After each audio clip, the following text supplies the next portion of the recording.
Coretta Scott King said, "When fear rushed in, I learned how to hear my heart racing, but refused to allow my feelings to sway me. That resilience came from my family. It flowed through our bloodline." What makes you fearful? When have you been afraid? What makes your knees knock and your voice tremble? Does speaking in public do that to you? I know my first time having to give a sermon, the girls who were my bullies, of course, were seniors with me, were laughing because my legs were shaking. But nobody else could see it because I was in the giant pulpit that my dad stood in.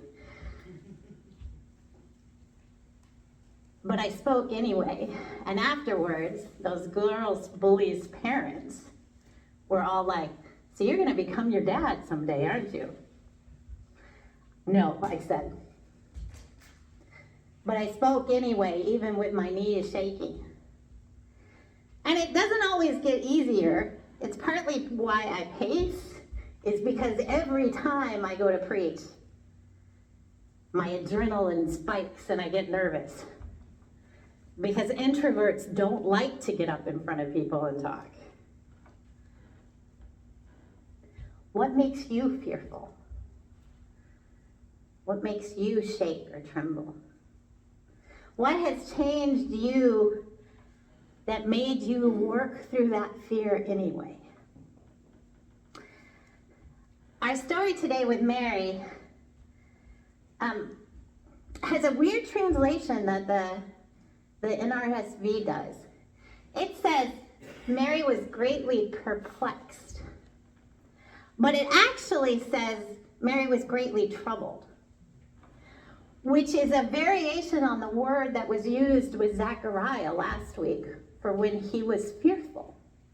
It has a DE in front of the word that they used for fear with Zechariah last week, when he was literally scared in his entire body because the angel was there.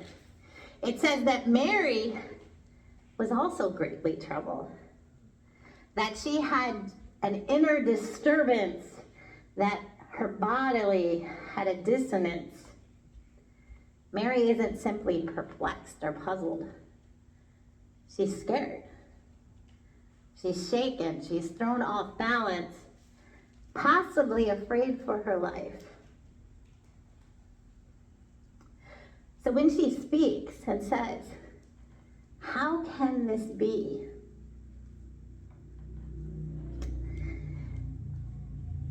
It's not necessarily just a question of doubt. It's a question redrawing the boundaries around herself. Asking again, how can this be that I am going to have a baby? Now here's an interesting thing to think about that I never thought of before. Because for me, these are stories. The original Gospel, Mark, does not have a birth narrative. The Gospel of John, which is the last one, also does not have a birth narrative. That these stories were created by Matthew and Luke to explain where Jesus came from. They may be based on rumors, but we don't know why, except that they tell a story that creates a pattern that flows through each of the Gospels about who Jesus is and who Jesus will become, based on who his parents were. And so, at the beginning of our story in Luke, it says that an old woman, a woman way past the time when you were supposed to have babies, is pregnant. A miracle. Something outside the norm, something that doesn't happen at all. An old woman was pregnant. And then it gets to our story, and it says, a young woman A woman who has never been with a man is pregnant. That the miracle that we thought of before of an old woman is now surpassed by the miracle of this young woman. And how do you respond to that if you are a girl from the country who's never had to think about these things, has never had to consider what it looks like to be called by God, because girls aren't called by God, who's never had to think about what it will mean to bear a child in a culture that bans and shames women who do it the unusual way. And nobody's going to believe her that I'm pregnant because of God. What do you do when you're asked to take that on? Would your soul be troubled? Not just perplexed, but afraid. And if you were scared, what would make you change your mind? Say, okay, I'll do this. Is it the words of the angel? Because the angel then tells her that this child you're going to bear, it's the one we've all been waiting for. This child is touched by God. This child is going to do things that we didn't think was coming in our lifetime. This child is the one we've all been waiting for. She still doesn't say yes after he says that. So he throws out his next argument. Your cousin Elizabeth, who's in her 80s, she's in the 6th month of her pregnancy. She's going to have a baby. Your child will be that baby's cousin.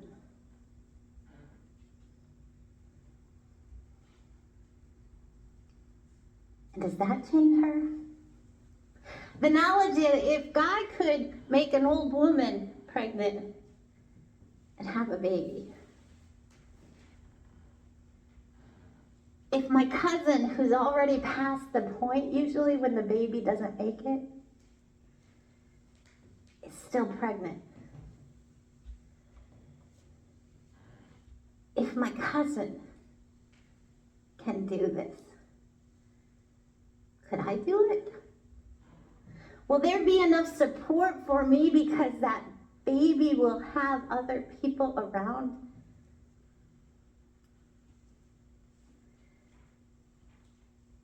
And so Mary says,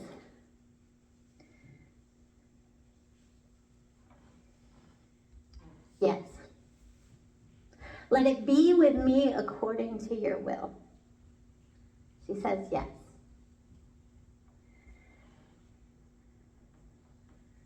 What does that look like to say yes, even when you're scared? So I want to tell you a story about a shipwreck with lifeboats full of people who are calling out for help. And the closest boat is about 5 nautical miles near them. But it's been capturing sea lions, which are illegal. And so the boat doesn't listen to the distress call and continues on its way. And the next closest boat is about 10 miles out. And it sees all this ice floating around and says it's not going out in the middle of the night. It will go in the morning to check if there are any survivors.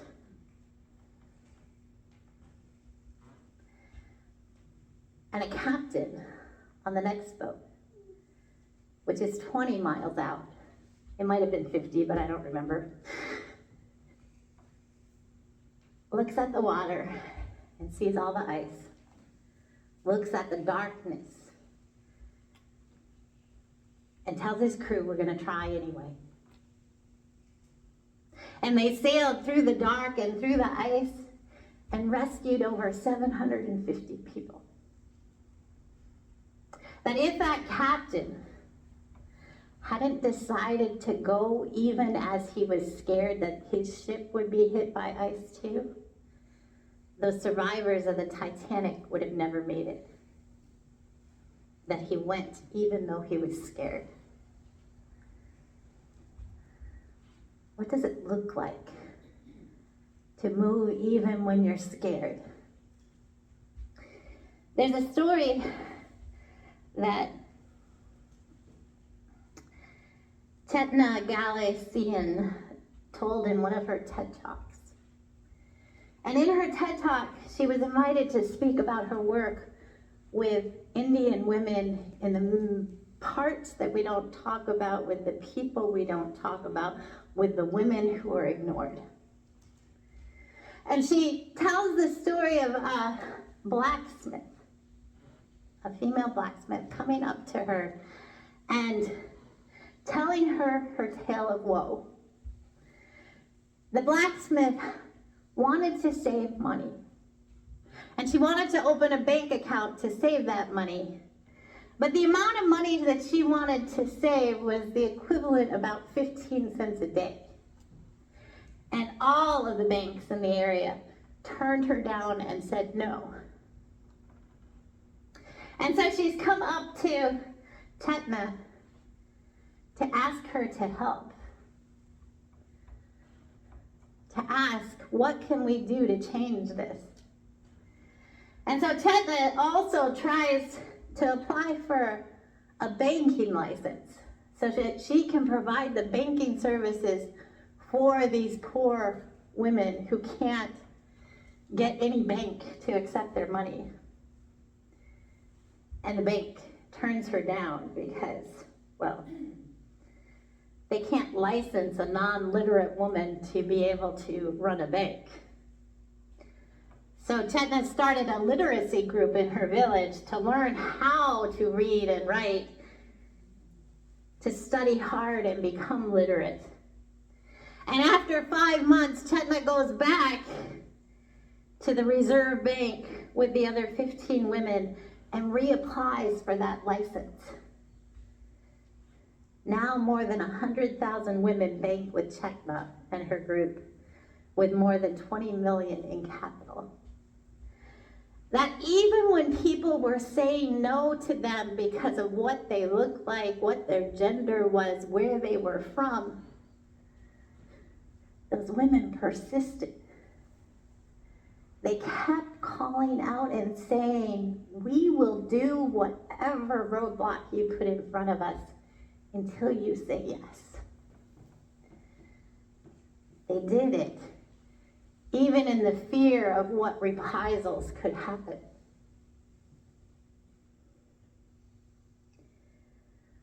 What fears keep you back?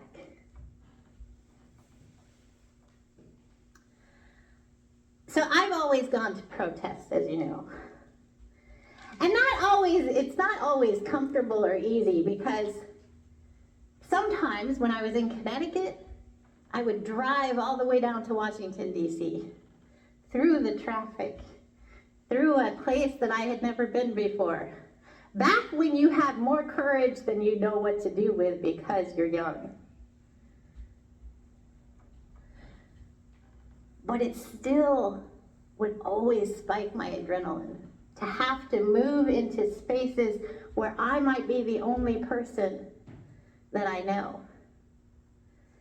Because even when protests are peaceful, and I think they get the numbers all wrong all the time, because I went to some huge protests in the 80s that they claim have less numbers than the huge protests I've seen today, so I think they count them all wrong all the time.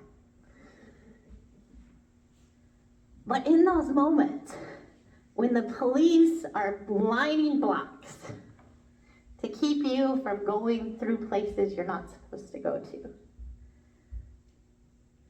I felt things that were important.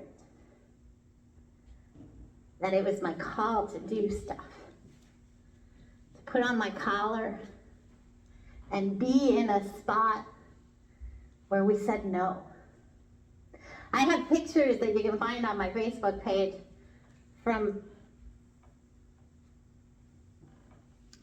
aunts saying we need to protect immigrants from 10, 15 years ago in the city of Chicago,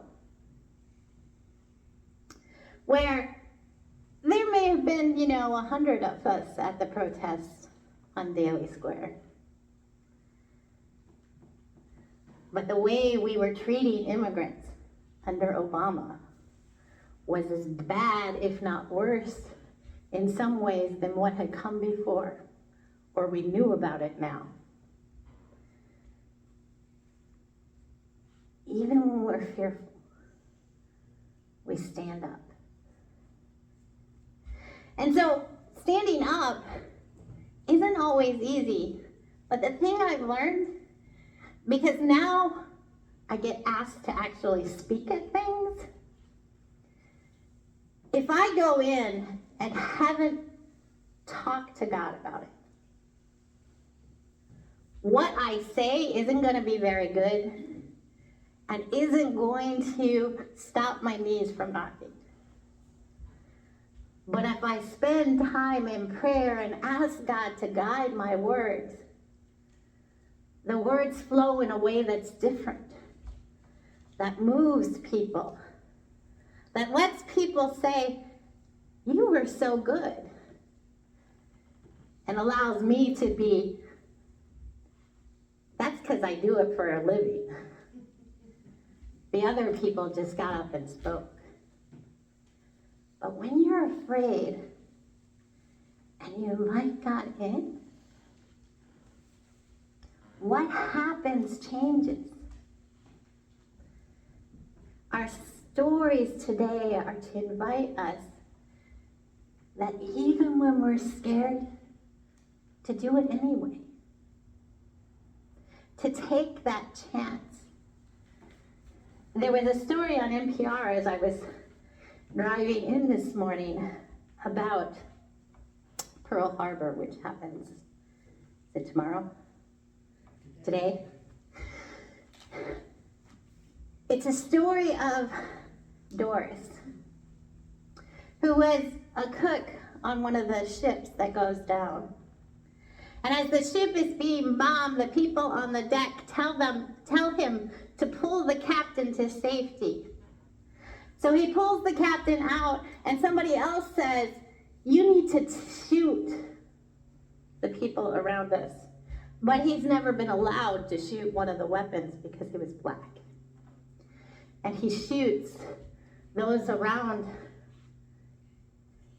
and he helps everyone get off the boat that still survived. Even though he was scared, even though he was asked to do things that he had never been asked to do before, in that moment, he stepped up and had the courage to act. So even when your knees are knocking, even when your voice is trembling, act anyway. God calls you forward into those moments and will give you the words you need to speak. Amen.